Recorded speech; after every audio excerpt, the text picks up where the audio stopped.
Okay. Well, thanks for joining me for another Google Hangout class. I'm sitting here at Jen's place where I'm staying right now in San Rafael, California. And yeah, just feeling that it's just so helpful, these opportunities with Google Hangout and all the ways that the technology today allows us to connect with each other and to share, really share deeply. I mean, in the past, it's like we would have to go far. We'd have to travel sometimes long distances to join with people who are just as dedicated to the truth as we are, and to have these kinds of authentic, really intimate conversations. And now, of course, with Google Hangouts and Skype and instant messaging and email, it's like the world is, I feel it's a beautiful symbol of how the world is just becoming a much smaller place, in a sense, where we're all becoming so much more connected. So this is the second Google Hangout. I did one yesterday, which was just a really joyful experience. And my friend Dawn was in there, and she just joined me again in this one here. Hey, Dawn. And yeah, it yesterday just felt so good. The communication, the joining, just the opportunity to share these ideas, and yeah, I'm excited to continue doing that here today for whoever's watching and for whoever may watch in the future on YouTube. So I titled this class "The Principles and Practice of A Course in Miracles," sharing the teachings of David Hoffmeister. And I did that because I feel that, I talked a little bit about David yesterday on the Google Hangout, but yeah, David has just been an example of one who I feel has completely transcended the ego. Every time I've ever spent time with him, which has been quite often, there's obviously some people who've spent a lot more time with him and who live with him, but I've lived with him little periods of time during retreats and during times I volunteered, and I've spent time with him when he's been out here in California. And I can honestly say that I've never experienced any even hint of an ego there in him. There's always just been this pure attitude of giving, an unconditional giving, just a desire. I just feel like there's so much of an absence of a desire to get anything back from anybody. It's like it's kind of hard to even talk about because it's so abstract. It's like when I connect with David in my mind, or when I'm talking with him or emailing with him, it's like it elevates my mind into this very abstract place, which feels great, because that's our true identity, our true nature is abstract.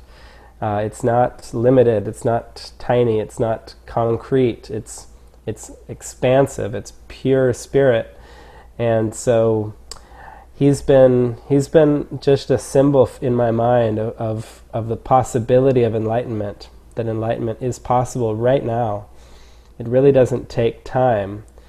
It seems like there's a journey where we have to forgive and forgive and forgive and follow guidance and practice, and we seem to get closer and closer. And for sure, on the from the linear perspective, that is the way that we experience it. But what David has always emphasized in some of his deeper talks is that you really don't have to wait. That it's available this very instant. That if there's a willingness to just go all the way into the mind, to let go completely of this world and value nothing but the truth, then that experience will be given, because our mind is that powerful. Our mind has invented the world that we see. That's one of the lessons in the Course. It says, I have invented the world I see. And this is where the metaphysics of the Course are quite radical, and they seem to be quite different from many other spiritual traditions and teachings. the Course is saying that the world that I see is coming from me, and that it's basically a reflection of an egoic belief system that is in my mind. And that what I truly am is actually pure spirit, but that seemingly there was a thought, there was like a cosmic thought of, I wonder what it would be like if I were separate from God. And that this thought was taken seriously. We forgot to laugh at that idea that it actually could even be possible to separate from God. And then this idea was so horrifying when it was taken seriously that there needed to be a way to deal with the fear that it brought up. The idea that I could have actually completely killed off my reality somehow, or ruined everything, ruined heaven, and now I'm separate from God, and to deal with that fear, the Course is saying that what the mind did, what our mind seemed to do, was project out a cosmos of time and space, and then use it as a hiding place from God. So in some ways you can see a parallel with the Adam and Eve story, because in the Adam and Eve story it says that Adam and Eve were happy in the garden. They were happy. They were naked. They weren't trying to hide anything. They were happy, running around, frolicking and joyful. And then Eve decided to eat of the apple that was from the tree of good and evil, which is a metaphor, a symbol of the mind, in Course in Miracles terms, the mind saying, I'm kind of curious what it would be like if I chose to live in duality, in good and evil, and I don't know, this whole oneness thing is nice, but I'm kind of curious what it would be like to have an experience of the opposite. And so it says that in kind of biting on that apple and going for that experience, then we suddenly were filled with shame, as if we had done something terribly wrong, and then God seems to appear as if he's stomping towards us to annihilate us or to punish us, and then kicks us out of the garden and forces us to hide and to try to live by the sweat of our, I forget what the term is, but you know what I mean. Basically having to effort to survive. And so yeah, this whole world is just like a playing out of that metaphor. God, of course, did not chase us out of the Garden of Eden. Even in the metaphorical sense, we did not get chased into this world. We chose it as a hiding place, and it has seemed to be just a tragic mistake that's been going on for seemingly eons. There really isn't any linear time. It's really a dream, so we can't really say that it's been going on for a certain amount of time. Like, we can't really, I don't think that science will ever be able to kind of go back and say that when the Big Bang actually happened and how long this universe has been going on for. Maybe, I don't know, but it's really an instant. Actually, the Course says this world was over in an instant. It seemed to last but an instant in your mind, and then it was gone. And so even now, we're actually not in this world. We're actually outside of time and space, but we're watching it. We're looking at the world as if we're in it. Just like when we're having a dream at night, we're not really in the dream, but we're looking at the dream as if it's real, and we're feeling and experiencing it as if we're the body of the person that's in the dream, instead of remembering that we're still in bed and we're just having a dream. So those are some of the metaphysics of the Course, and I think it's really helpful to spend time contemplating these ideas, not to get too hung up in them, and to try to figure them out, or because the ego can use the metaphysics of A Course in Miracles for its purposes also. In fact, for years and years, I was really hung up on trying to come up with the perfect understanding, intellectual understanding of A Course in Miracles. And what I began to learn gradually by spending time with David was that you'll never have a perfect intellectual understanding. And in the Course, there's a part where Jesus says, the ego will ask many questions that this Course cannot answer, but an experience will come that will end your doubting. An experience will come. You'll have an experience of love and peace that will be the answer to your question. That's really the only answer we ever want. We don't really need an intellectual answer or some kind of metaphysical model. What we need is the love that reminds us that the separation never actually happened. It was just a thought, and it still is just a thought. This whole cosmos is nothing more than a thought image. It's like an image or an image thought that is still in the mind, but really it's been corrected, and it doesn't have any power over us except the power that we give it.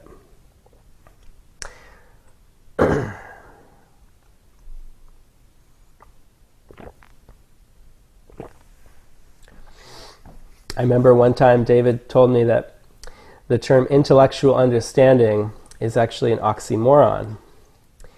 And, that was a bit challenging for me at the time, because, you hear people say this all the time in Course in Miracles groups, and I used to say this all the time as well. Well, I get that intellectually, or I understand that intellectually, but... and then blah, blah, blah, blah, blah, whatever comes after that. And what David I started hearing this come out of his mouth more and more, was that whenever you use the word but, it basically negates what you just said. So it's not, you really don't have an intellectual understanding. And really, I guess you could say that you seem to, of what the Course is teaching, but it's really the understanding, the way that Jesus uses the term, is not of the intellect. Understanding is more synonymous with the term gnosis, that the Greek term for knowledge, for real experience, not something that's just in the head. And so, the idea that intellectual understanding is actually an oxymoron points to the idea that the ego the ego made the intellect, and the intellect cannot really understand anything. And of course, we have to start where we are. We can't just, pretend that we don't seem to have an intellect and want to use it, but it's just so important. And that's why, these ideas of the principles of the Course and then the practice of the Course, the practice is really what's important, because the practice is what gives us the experience that we want, the experience of love and freedom and release from guilt. The principles alone are necessary, and we don't want to minimize learning the principles and studying the Course, and definitely you want to do the workbook, and you want to get as clear as you possibly can on what the Course is actually teaching. But where the rubber hits the road, where you're going to go really deep and have authentic experiences of love, is through the practice of it, the application. There's a term in the Course that Jesus uses, which is transfer of training. We seem to learn, as our mind gets more and more trained to think with the Holy Spirit, then we start to learn that we can transfer those lessons to more and more areas of our life. Whereas maybe in the beginning we start to practice forgiveness with certain people, but not with other people. We still have these strong reactions to certain people, and maybe there's even an unwillingness to forgive. There's like, well, I just can't even go there. They really screwed me over, and I am not going to let them off the hook no matter what. And so these are what we could call transfer of training errors. David has talked a lot about the two realms of error that students can make, which one of them being metaphysical errors, where someone is just doesn't quite have a grasp on the metaphysics of the Course. Perhaps there's still thoughts of thinking that it's about manifesting and about making their life in the world better, or or that God did create the world. These are metaphysical errors. And then transfer of training errors would be when, with whatever understanding you do seem to have of the Course, are you applying it across the board to your life? Are you willing to not make exceptions? So, yeah, those are the kind of topics I thought to bring up on this video, and I'm just feeling to kind of pause for a moment now and see maybe, Dawn, if you have anything you want to share. Otherwise, yeah, we'll just see what starts to come in next. I've never really understood where it talks about in the Course in Miracles about creations. It talks about our creations, and it says it a lot. And I still, to this day, even though I've been studying it since 2009, I still don't get it. Yeah. Let's see. Thank you. So, yeah, you can elaborate on that. Maybe you could help me understand that. Yeah. By the way, are you hearing feedback still on your end when you talk? Not as much as yesterday. Okay. A little bit, yes. I realized what that was now. It's not as bad.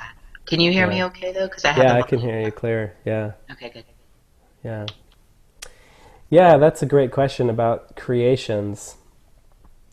Yeah, oftentimes it can seem like what Jesus is talking about is like physical creations. Like if I create a song, or if I create a baby, or something in the world, some kind of extension of the me that I think I am. And of course, he's actually the me that he's speaking to is really the spirit me, and the creations of spirit are spirit. So if you can imagine that God is pure spirit, and that God seems to like expand, really God doesn't have a size, so even the idea of expansion isn't really it, but I think that's the closest metaphor that our mind can grasp to get somewhat of an understanding of what he's talking about when he talks about creation. That God created us, or created the one Son of God, which is our identity, the Christ, and that our identity of Christ then continues to expand into what he calls creations. But it's really all one spirit. These are metaphors. So creations is really just it's really just a very abstract metaphor for our, like, the extension of our love, and that's happening all the time, even when we're not aware of it. Like, even if we seem to be going through darkness and we don't seem to be in touch with love, that our true self is still creating. It's still extending love to infinity, so to speak. But we seem to be not aware of that. We seem to be caught up in this dream of time and space where we've made a lot of substitutes for creation. We have a term called procreation, which is when you make a baby. But that's actually, this whole world was made as a substitute for heaven, and so everything in this world provides a semblance, or it seems to provide a substitute for what we had, and still have actually in heaven, and yet it's a limited form of it.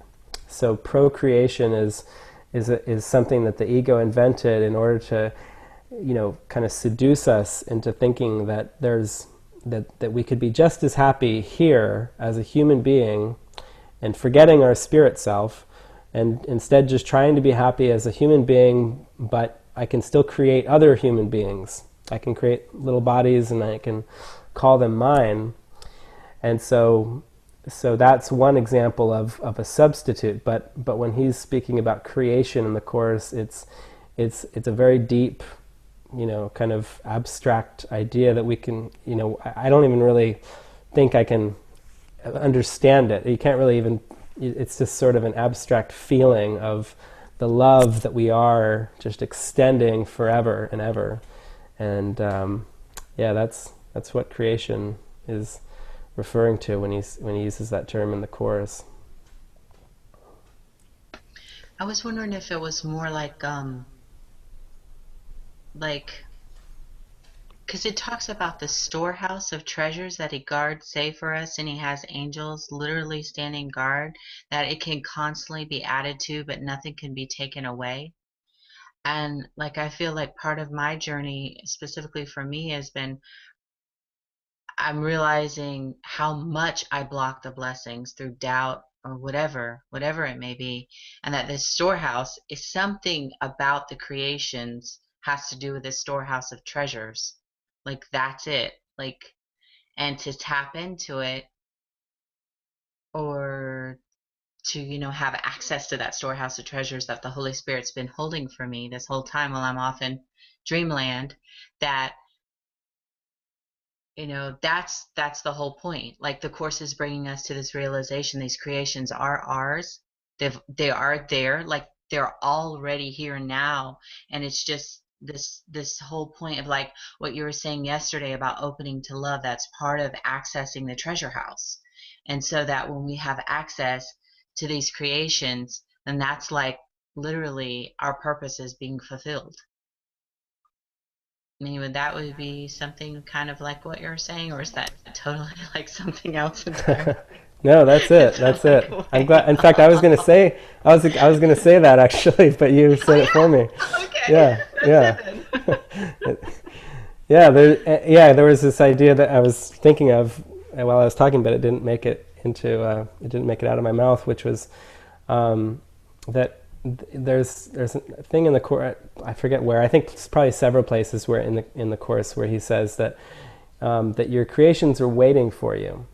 That it's kind of like the metaphor as if you left home, like in the prodigal son story, like you left home, and in the prodigal son story, the son who leaves his father's house, he doesn't have children, but we could just pretend that in that metaphor he has children, and he's not only left his father, but he's left his children, and he's gone off thinking that he could be happier on his own.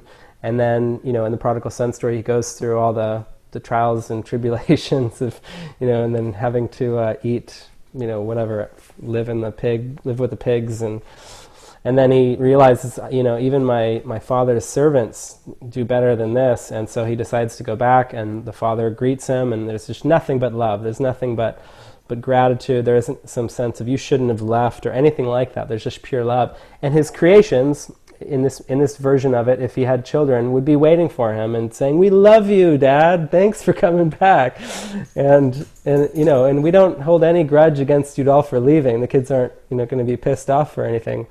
It's they're just happy that we're home again. And so that's kind of a metaphor for how I think of what Jesus is saying in the chorus with our creations in heaven. It's like they're sort of these symbols of the love that we've extended, that our mind has extended, that we're just going to be marveling at when we seem to return, and we get glimpses of it as we awaken. We just start to see the love. We see it in other people's eyes. We see it through this world. We see it everywhere. We start to just see the love shining through the veil and feeling it, and that's like our creations just kind of shining at us and reminding us that this is who we are, this is what we are, this is what we have created, and nothing else has value. Nothing has value except our creations, our true creations.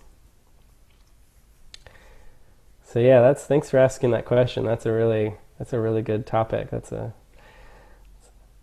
deep.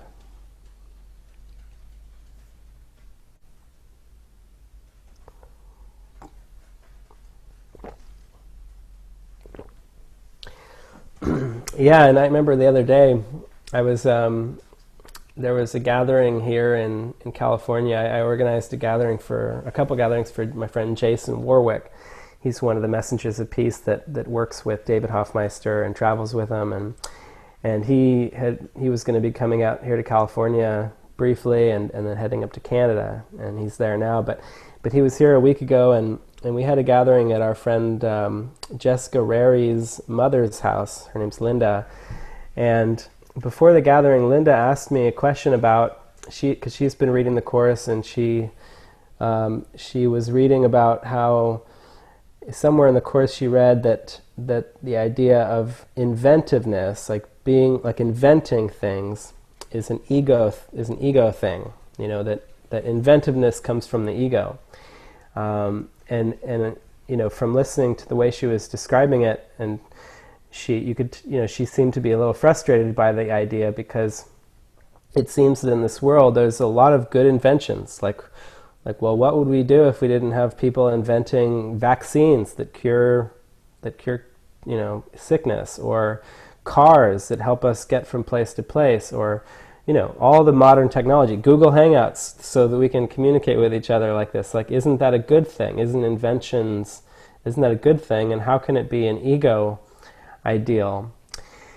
And yeah, the answer to that is really that ultimately, you know, invention is of the ego, because this whole world, invention, it seems to be associated with creativity, that our mind is naturally creative, and creation, and our creative ability is limitless. It is absolutely limitless. It's exactly the same as God's, and it's just radiating out, and we're actually always creating. But the idea of this world was an idea of separating from God and attempting to use that creative ability for the purpose of being autonomous, of having a separate experience that would be, you know, that would seem to be safe, that would allow us to have an experience of separation, but apart from God. And so the original concept of invention, we could say, is purely of the ego, because it's an attempt to use the mind to make things instead of create as God creates, as spirit. And in fact, he does use a distinction in the Course between the terms create and make. He's very clear that creation should be reserved, that word should be reserved for spirit, that creation is really of the spirit, and that when we make things, that's really more of that's like on a human level, like making well, we made this whole world, and then all the things we seem to make within it to keep the world going. But I think what we can say that's helpful is that the spirit can use everything that the ego made, and all the concepts that the ego made, in order to help us return to spirit. So even the idea of invention, the spirit can actually inspire us to invent things that will be helpful in the awakening. So we don't want to just ever say that something in form that we seem to do is egoic. It's really that everything is ultimately neutral, but we do want to realize that originally the concept of invention it was made up by the ego, and now the spirit can use it for a different purpose, for awakening our mind rather than keeping it asleep. But if we're trying to invent things, if we're trying to be clever, if we're trying to make our life better in any way, which is generally what's behind the idea of invention, if it's not coming from a purely inspired place, if it's coming from an attempt to make the world a better place, and thinking that will bring happiness, then it is going to be a delay. The spirit can still come through us and seem to invent things that will be helpful, but not for the purpose of making our life better in form, really just for giving us an experience that we are the spirit, that the spirit is working through us, and that's our reality. The spirit isn't really interested in trying to make our lives, our separate identities, more happy in the world or more comfortable. In fact, I would say that it's the opposite. The Spirit, not that the Spirit wants to make us uncomfortable, but the Spirit wants us to realize how uncomfortable we actually are. The Spirit doesn't want us to mask that over by trying to, drive a more comfy car or get more comfortable things to surround ourselves with. Not that there's anything wrong with that, but that if we're doing that and we're not in touch with what's underneath it, if there's like a sense of lack, if there's a sense of guilt or fear, and we're just using invention and the getting mechanism to cover over that guilt or that fear or whatever the discomfort is, then it's just going to delay the healing. And so, yeah, it's a really, really deep topic, and talking about it kind of abstractly like this can just sort of, it seems like it can be hard to really grasp until we've actually looked at it in our specific situations in life. So it's helpful when there's practical examples, but I don't have any coming to my mind right now. So yeah. I have one. Oh, okay. I could just use myself because it still comes up after all these years. I had this old beat up van that we use, and the paint job is so ugly. It's like rusted and there's parts of the paint missing. It's literally everywhere we go, like the ugliest paint job in like say there's a parking lot. I can find my van so easily because I just look for the ugliest thing. I just look for the ugliest paint job you've ever seen, and which is kind of helpful. And anyway, so there's this shame, and like even today, as I'm picking my son up from school or dropping him off or whatever, and I'm going through the line, and of course they have it so the kids will stay really safe. Everybody's out there and they line up, and so there's all this like people around, and I'm all like this cringe feeling in my gut and heart area of like, oh, it's like I want to crawl in a hole and die or something. I don't know. It's really dramatic. And so it still bothers me. And it's kind of like that. I want something. I want my physical objects around me to make me feel better or be comfortable or kind of look at least decent or nice to where I'm not like sticking out like a sore thumb. Like, yeah. Because then you see like the kids will be like, you'll see that look, and you also see them try to hide it too, where they're like, "Ooh," and then you're like, "Oh," and then they're like, it's just this whole thing. It's really funny. Yeah. But, yeah, I'm still not over that one. Yeah. I get triggered so bad with that. Yeah. Oh, that's such a perfect example. Yeah. Yeah, it is. Like wanting to look good, wanting to have this image, a certain image of ourselves, and. Yeah, it's so. I mean, everybody can relate to that because, I think there's just such a deep shame in our mind. There's such a deep feeling of, I'm not good. There's something wrong with me. Deep down. It's usually not on the surface, or sometimes it is, but we tend to put on these faces of happiness and try to look like we got it all together. And underneath it, there's just this really deep feeling of unworthiness that is like an ontological unworthiness. Actually, it's coming from this deep-seated sense that I've somehow messed everything up. I've somehow left my reality, and and now I'm just trying to be a good person to get back. Thinking that by just being a do-gooder, and thinking that by being nice and being happy on the surface and trying to be helpful to others, like that's going to bring me back to heaven. And like you're experiencing with that example, there's an awareness that something feels ashamed of itself. There's like a shame that comes up, and that's really where the healing can occur, when we get in touch with that, and not that we want to, not do the things that might help, temporarily. Like if someone gave you, like a free coupon to get your car like cleaned up or a new paint job or something, you wouldn't want to say like, no, I'm not going to accept that because I need to face this guilt. I need to face my shame.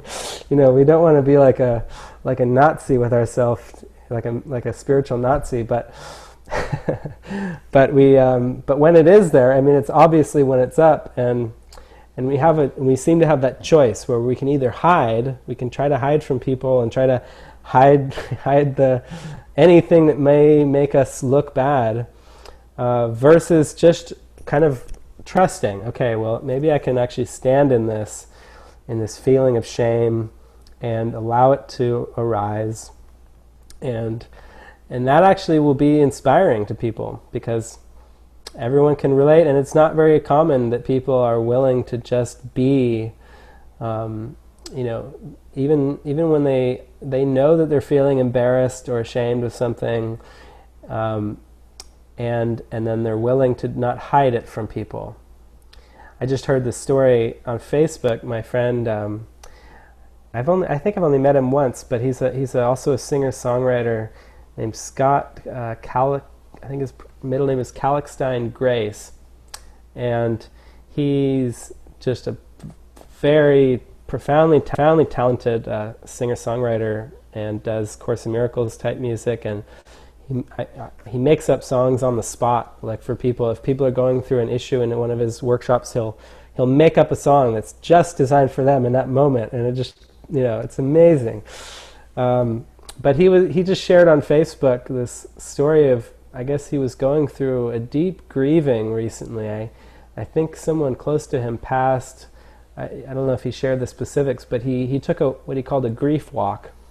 He took a walk around his neighborhood or somewhere, and he just allowed himself to cry, just to be wide open about it. And he was just walking and crying and crying and crying, and at some point, I guess he was, there weren't really other people around, but at some point there was a man coming from the other direction who saw him, and I think the man maybe said something to him like, "Are you okay?" Or I'm missing some of the details, but asked him something, and without hesitation, Scott just said, "Yeah, I'm having a grief walk right now."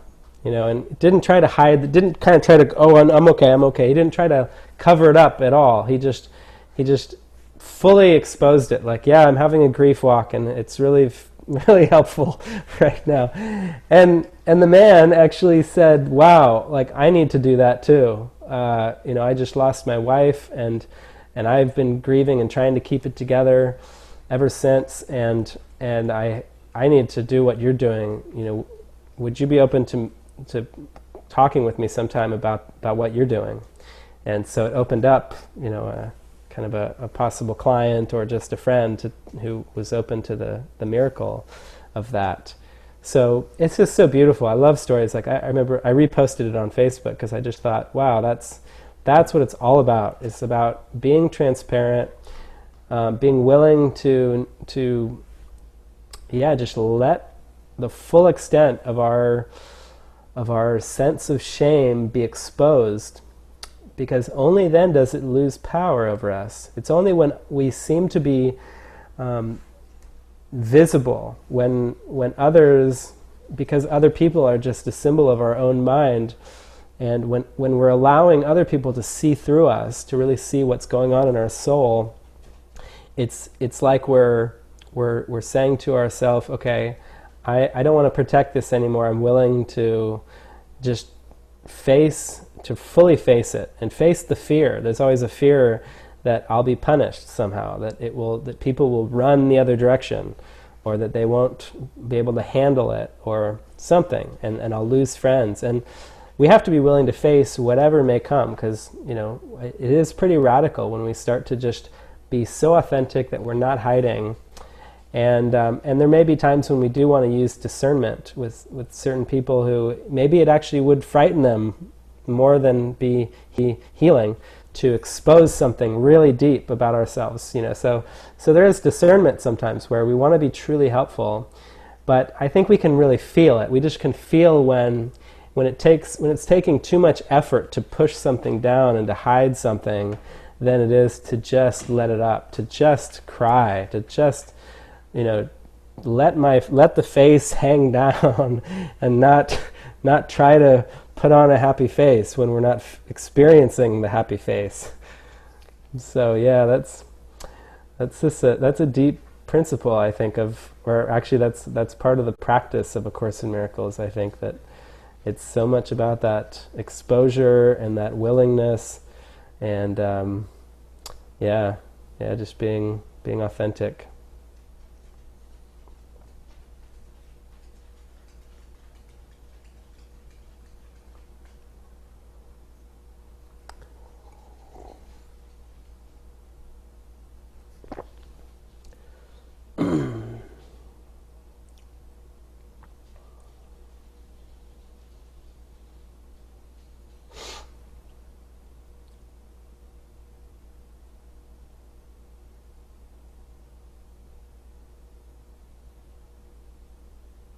And it feels so good to, in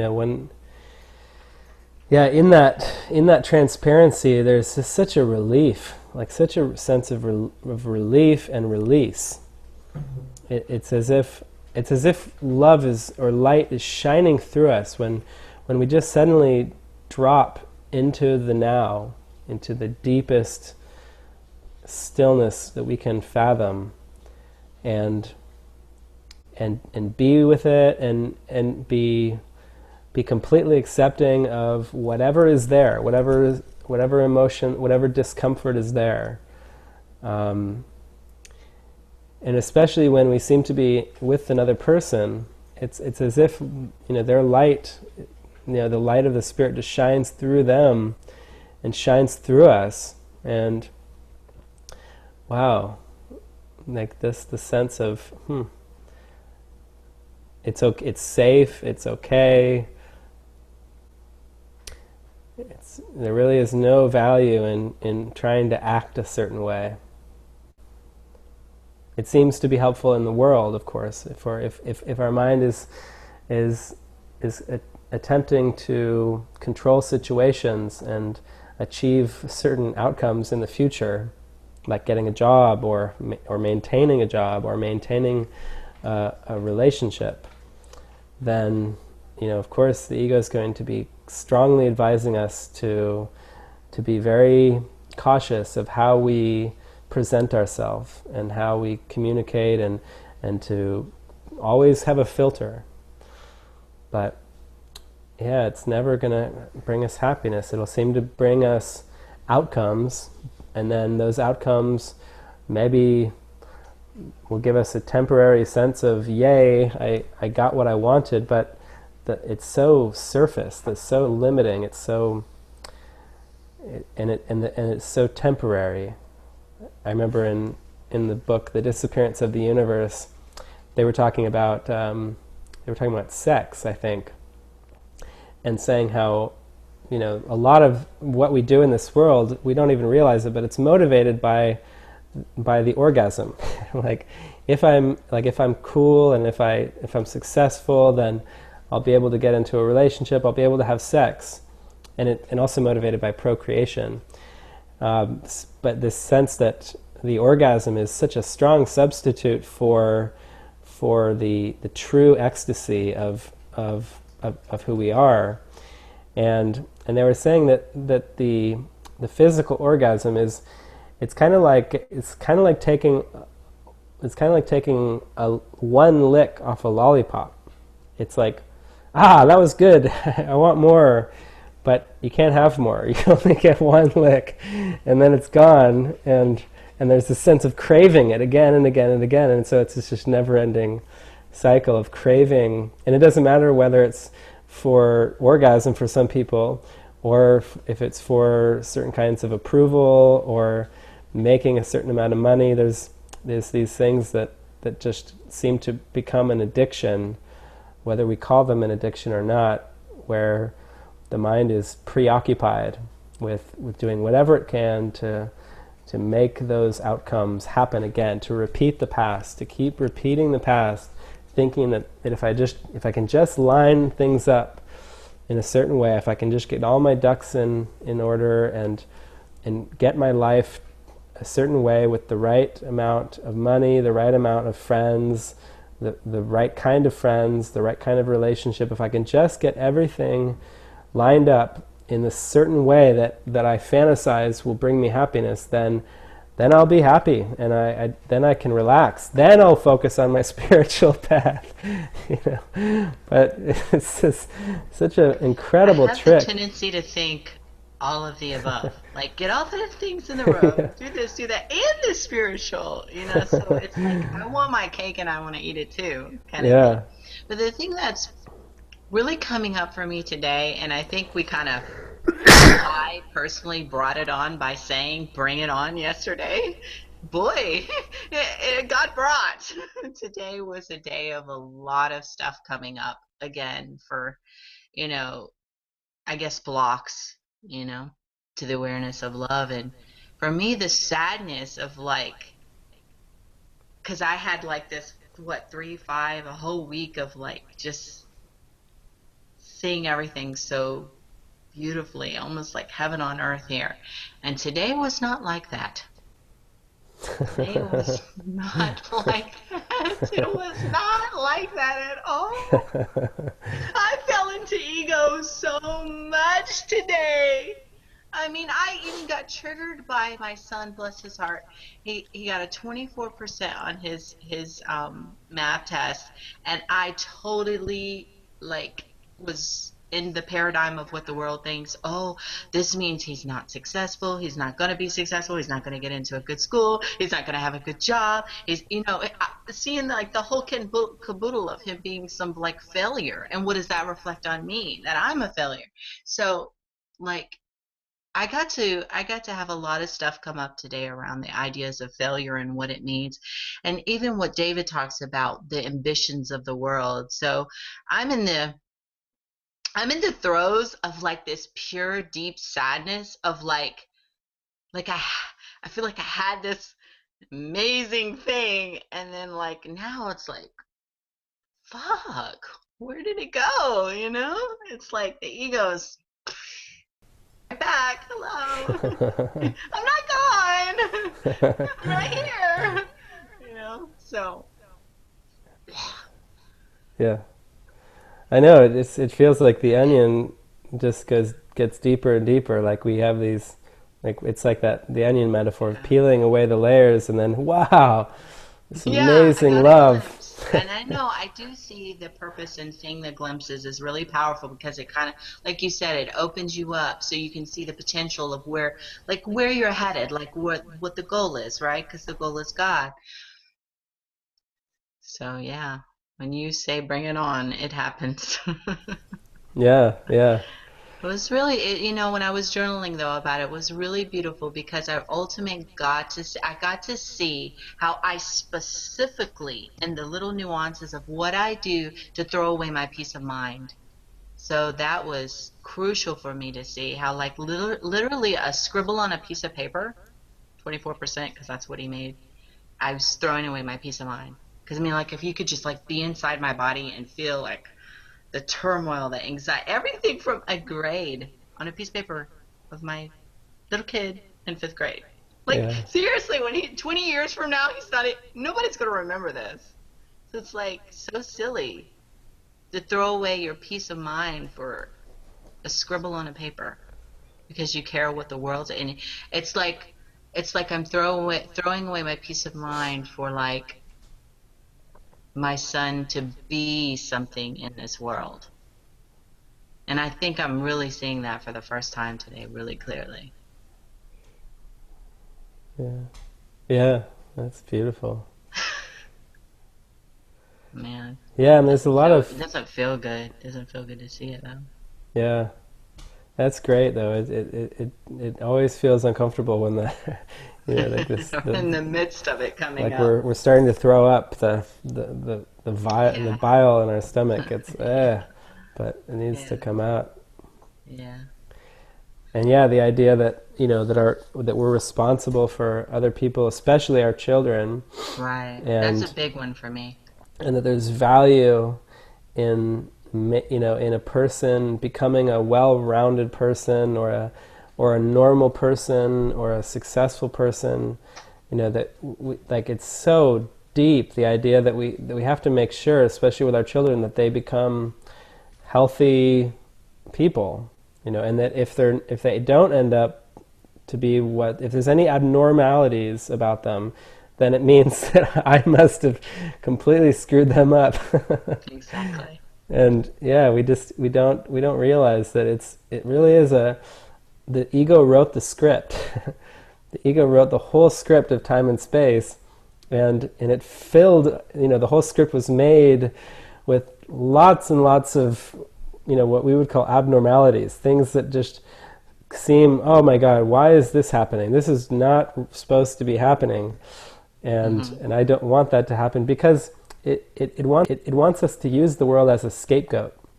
It wants us to keep thinking that the reason we're upset is because of what happened. Exactly. Or what didn't happen, that should have happened. The scribble on the paper is really something to be worried about. Yeah. It's not. That's what I was finally getting. And then, but I guess where the guilt came in was like all the things I was saying to them, like, oh, you're going to do this, you're going to do that, you're going to study your multiplication, we're going to, so I really was attacking it from the world's perspective of, okay, here's what we're going to do to fix it. Yeah. And that's just adding more pain.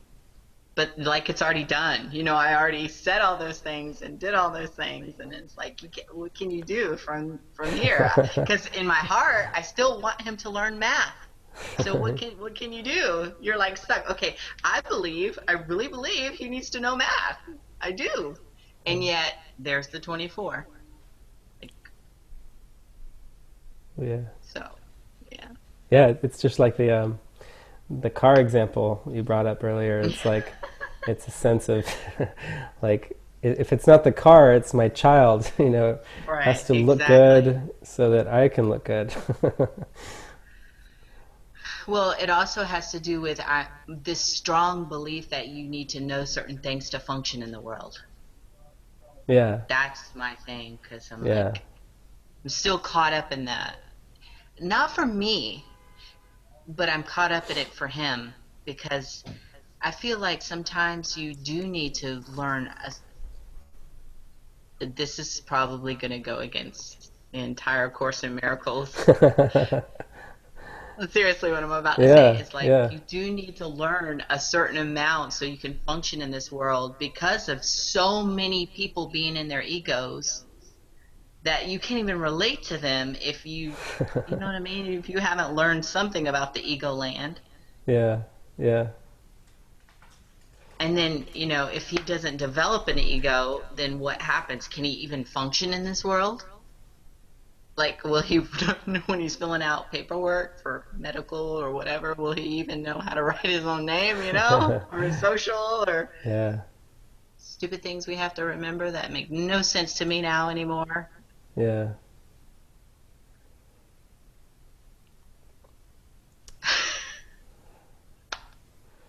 Yeah, it just takes it's a fun trust. Having a kid. Yeah. I never had a child myself, but I can imagine that would be quite an intense kind of, like, a lot of strong opportunities, but really it's all the same. Like, miracles are the same regardless of what context they seem to be happening in, or whatever forgiveness opportunities we seem to have. It's always the same lesson. It's always a lesson in can I just relax and trust that everything's going to be okay, that if my son needs to learn math, he will. He'll be motivated to learn it. And even beyond that, it's already written. It's already written whether he's going to end up being a certain kind of, what kind of person he's going to be. That there really is no cause and effect happening on this level. There's nothing you can do or say that will actually affect him. And that's, that just obviously runs that we need to totally might need to counter. backtrack on that, and it just We got to Yeah. stay on that topic for a little bit because that blows my mind what you're saying. Because if there's nothing I can do to affect him, what about like sharing things that I've learned or insights or little miracles or things that, like for me, have been breakthroughs and like even things from the Course in Miracles that I share. Yeah. So if I Yeah. even share that, is that like the same? Like even Well, sharing that, is that useless? it's not useless because if you're sharing it, if you feel inspired to share it, then the gift is in the giving. The gift is it's Okay, I see. coming through your mind, and it will be reflected in his mind as well, and in anyone else who seems to be able to hear the joy. But it's important to remember that these are symbols.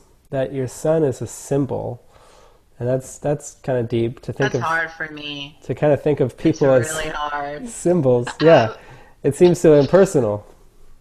No, I can't. I don't know. I'm not there yet. Yeah, I yeah, can't see my son as a symbol. yeah, yeah. Well, maybe we could go a little less in that and just see him as he's another.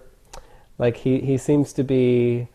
Um, let's see, what's another way of that could be a little lighter than going as far as that. But I think seeing him as Like a part of son of yourself. God, he's part of the sonship. He's Yeah, like, yes, he is a mirror. Like I can tell too. Like when I'm off, I can see he reflects that very clearly for me.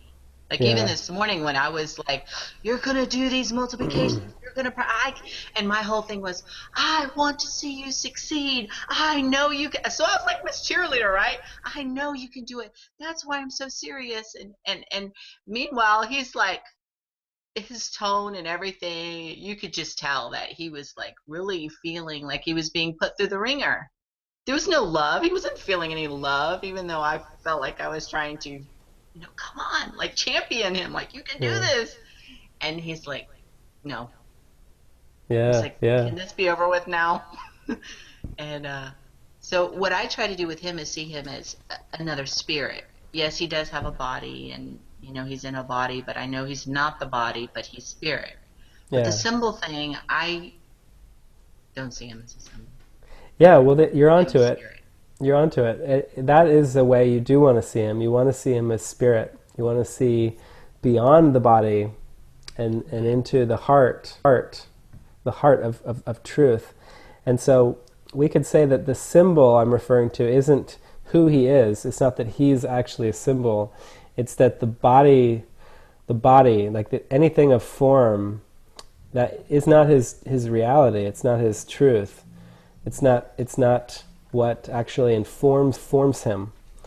That what forms him, what created him, is beyond the body, and it's infinite, and it's eternal, and it's unchanging, and we want to stay riveted on that. That's the whole practice of forgiveness, is seeing that who our brothers and sisters are is Son of God, just like us, that they are the Christ. And what that means is that they are the Spirit. They are pure Spirit. And they can't be reduced to a body. The moment we think of them as a person, like a person who's evolving or growing or trying to learn things, we've actually just reduced them to a pile of nothingness. Oh, great. It's yeah. I I've mean, been it's doing that. it's quite It's it's kind of quite like humbling. I play both. Like I Yeah, see him as a child, growing up, learning, has to go to school, just and then sometimes I'll just get these beautiful glimpses of I'll literally see light shining on him, and it's amazing. yeah, It blows my mind when I see it. I don't see it all the time, but when I do, it's like. And so yeah, there have been definitely glimpses of seeing him in that way, which is so beautiful. yeah, I think I understand what you're saying by symbol. I think what it's coming to me right now is like, for instance, when I saw the grade that was like F minus minus minus minus was like a symbol. That was a symbol representing lack, representing this idea something's not good enough. And so then I'm faced with that, like the lesson, choose again. Trials are lessons, but you get to You get to face again and choose again. So that's the symbol there. The symbol is I get to make another choice. Yeah. Is that kind of what you're talking about? Because that Yeah. makes sense to me. I can totally feel that because it really was. It was a symbol for lack.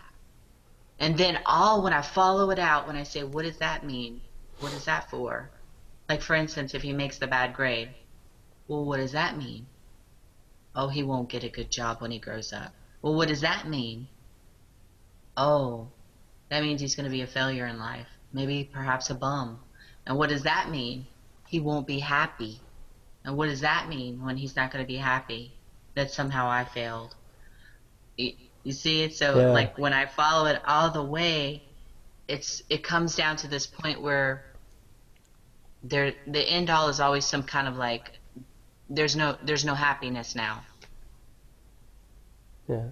Well, I already lost my happiness the second I freaked out about it. So that's my choice. That's the moment. Well, you think this is going to lead to him not being happy, but what about your peace of mind now? Because really what's happening is he's just, I think that's how I teach him is if I can model it, if I can model the peace.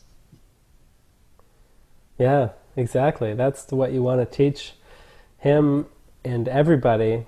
You want to teach that peace of mind right here and now is the only thing of value, and that preparing for a future which doesn't even exist. It's always just a thought. The future is never concrete. It's always just a thought. That the moment we're planning for that, it's taking us out of the moment, and it's causing us to feel stressed, and then we actually end up. It's funny how there's that lesson in the course that say defenses do what they defend. I think the title of the lesson is actually "In my defenselessness lies my safety," and then there's another lesson nearby it that says, "If I defend myself, I am attacked." And he says that in those lessons, he says that whenever we defend against the present moment by running off into time, that defense actually causes the very thing we're trying to avoid. It seems to make it more likely to happen. The defense actually causes the pain that we're trying to avoid by using the defense.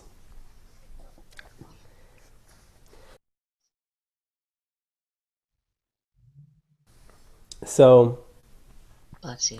yeah, it's just so humbling to see that anytime we're trying to protect ourselves or a loved one, we're actually kind of reinforcing the problem. We're reinforcing the very thing that we're afraid might happen.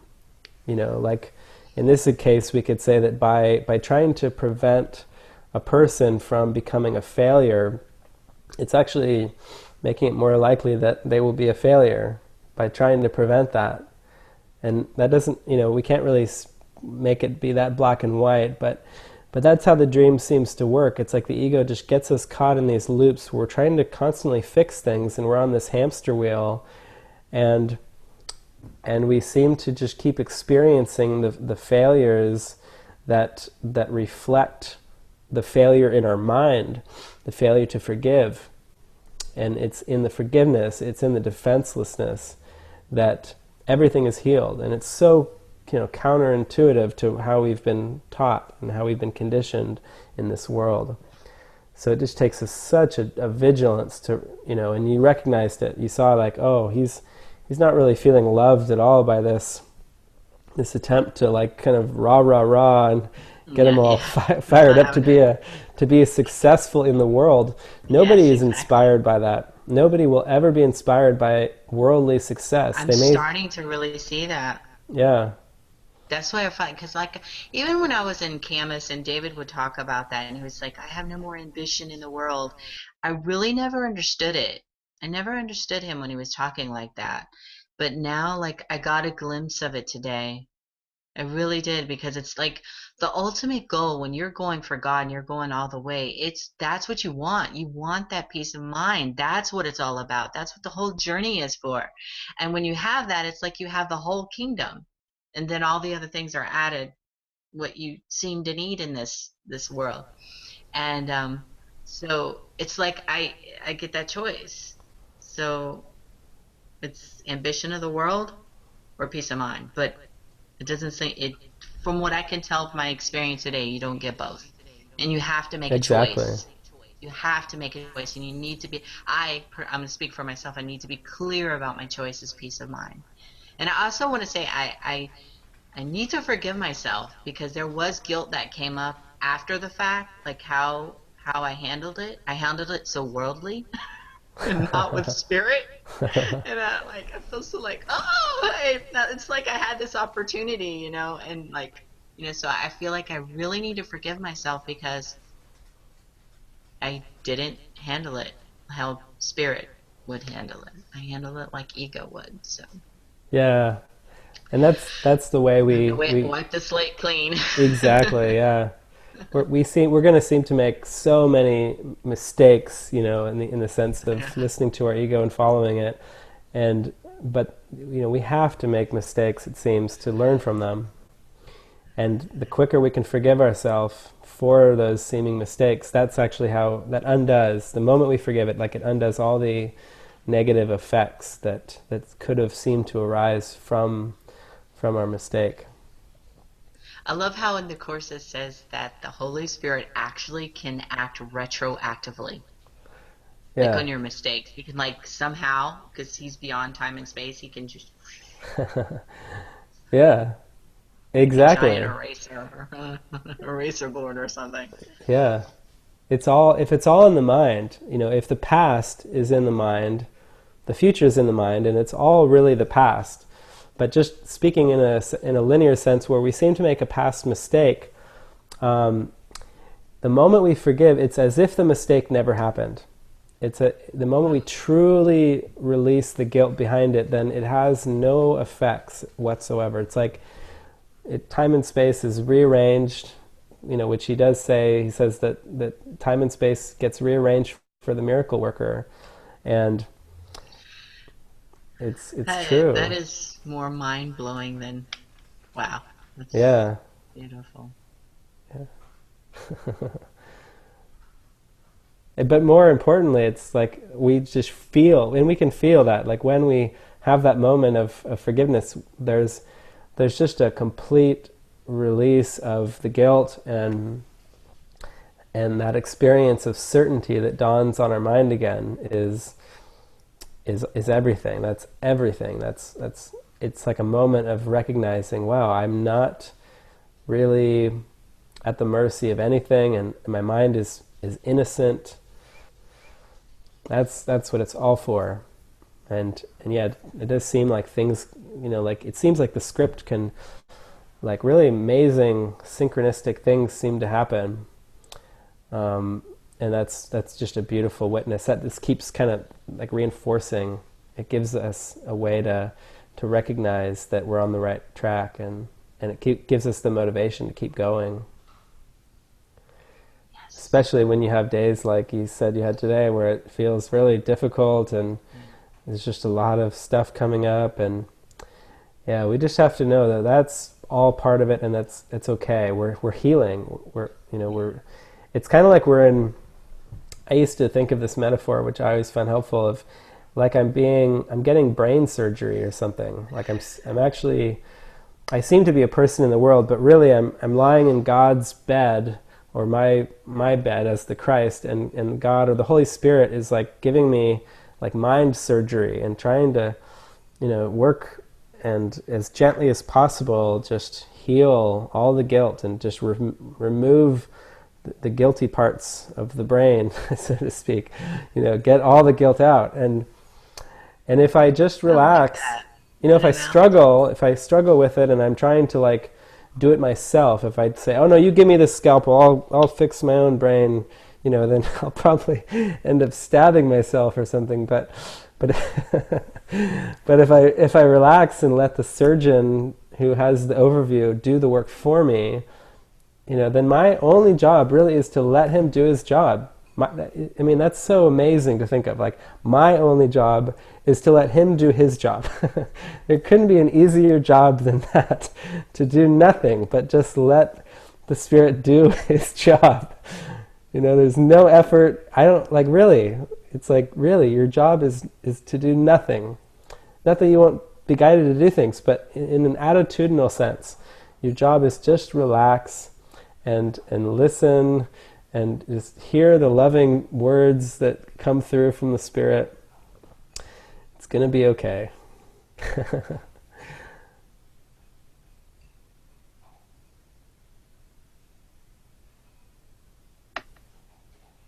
Thank you. Yeah. Well, maybe I'll close, since the words "just relax" came through me. I thought of the song, and that could be a good way to end I love that song. the video.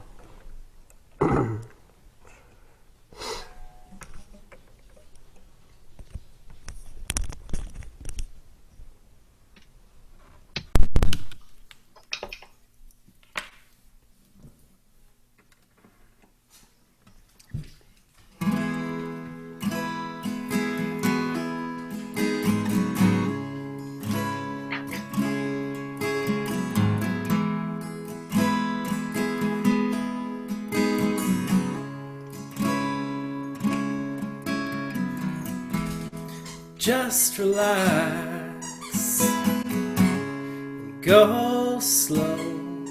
There's no need to hurry. There are no monsters chasing you. Just be still and let go. There's no need to worry, and there's nothing you really need to do.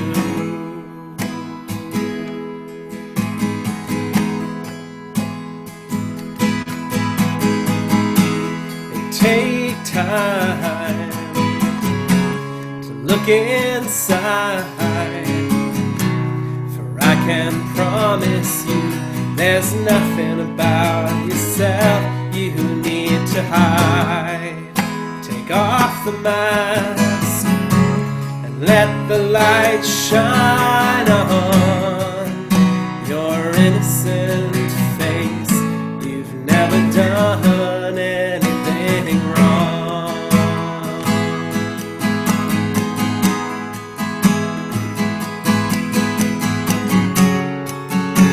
There's nothing scary to protect yourself from.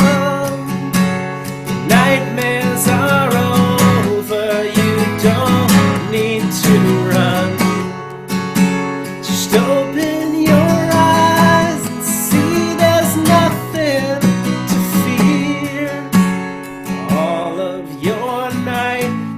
have long disappeared.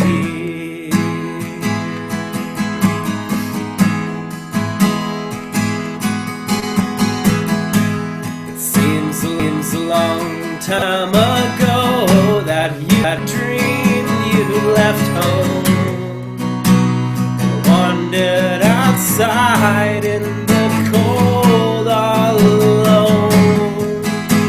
You tried to make with all your substitutes, but they could not erase the pain of forgetting the truth.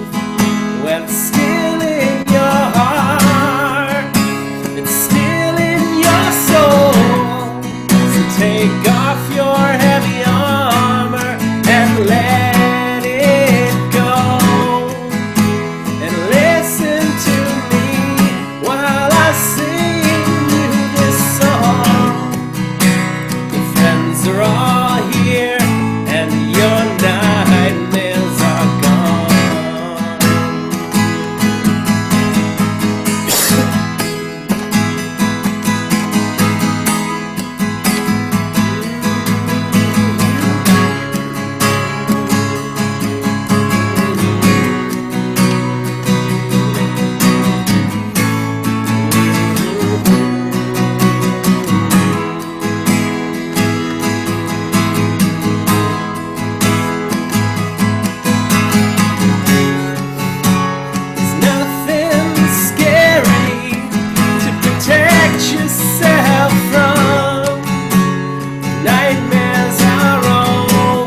no need to hurry.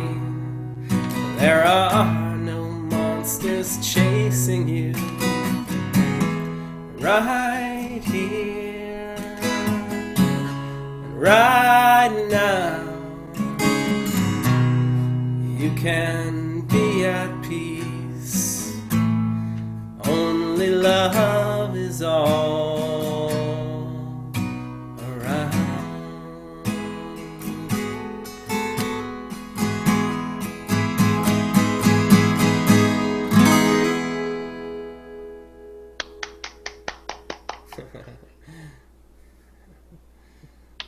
Thank you.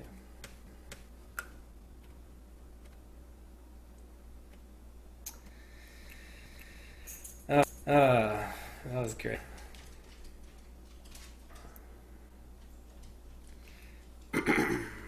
another joyful experience of just allowing the love to come into our hearts and shine through us.